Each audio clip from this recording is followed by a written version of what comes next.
Alright, so something compelled me to record this video, but I was reading my Bible and I saw a video from Gideon.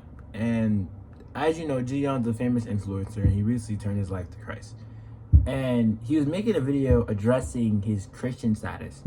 Now me, I'm sitting there like, oh, is he not Christian? Like, what's going on? Turns out the guy still is Christian, but it was a lot of things he said in the video that I want to address in this video.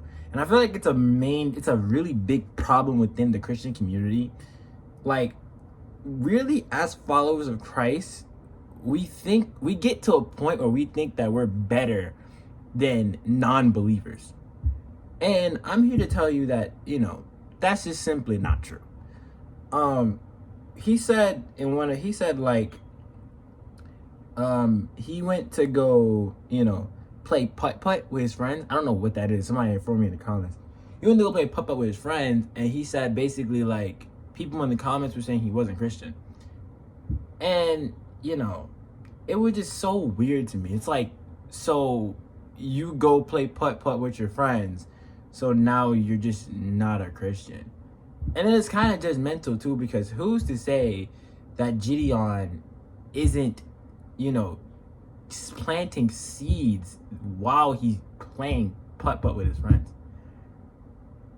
And I kind of fell victim to this too. Like, once I came back to God and I'm doing all the right things, it got to a point where I started to look down on people.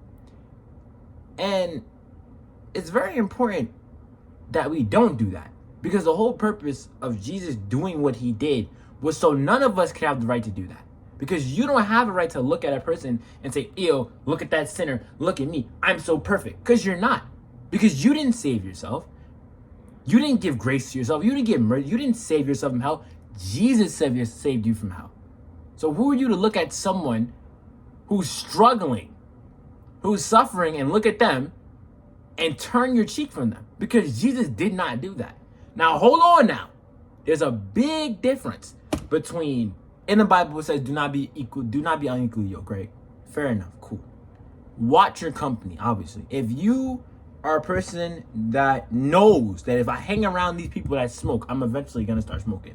If I hang around people that drink, I'm eventually going to start drinking. If you have to distance yourself from your friends, go on right ahead. Go ahead and do it, right?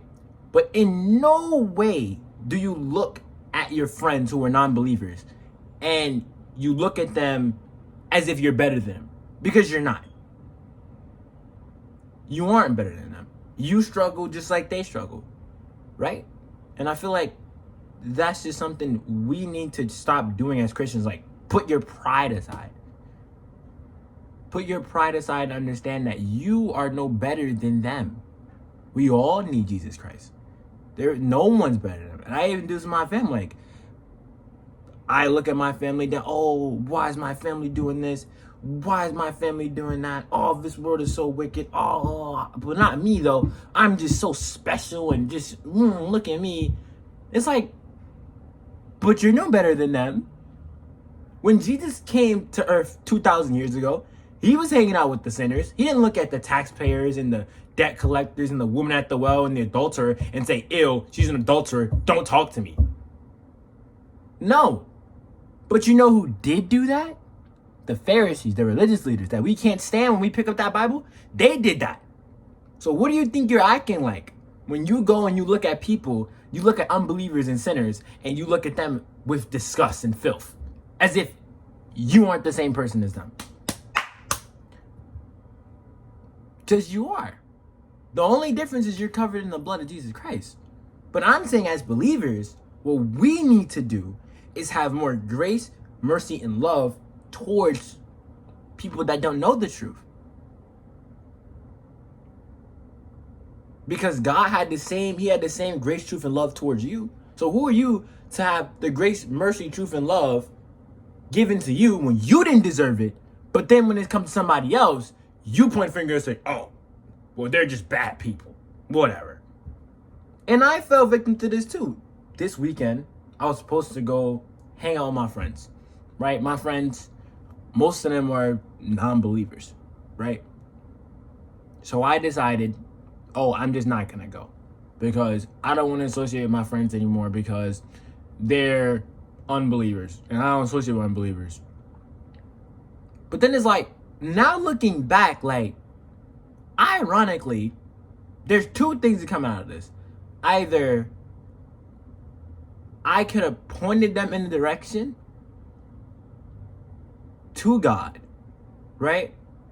Because you also think about it like this, right, boom. So think about it like this. And do not use this as an excuse to go back to your worldly friends and engage and participate in the things that they are doing. I'm not saying that. I'm just saying that sometimes maybe God uses you as a vessel to reach everybody else. And who would want you not to hang out with your friends anymore? Like, would God say, yeah, you're the only believer in your friend group, so therefore they need Jesus and you're probably their only hope. But no, you're not going to hang out with them anymore. Why? Because you're too good for them. That sounds like something that the religious leaders would say, or more so the devil. You could be the only hope for your friends. And you're allowing your pride and ego get in the way of that and disrupt that. But yeah, I think that's pretty much it. I'm gonna eat my peanut butter jelly sandwich. And yeah. We're all in this together, guys. We're all in this together. Doses.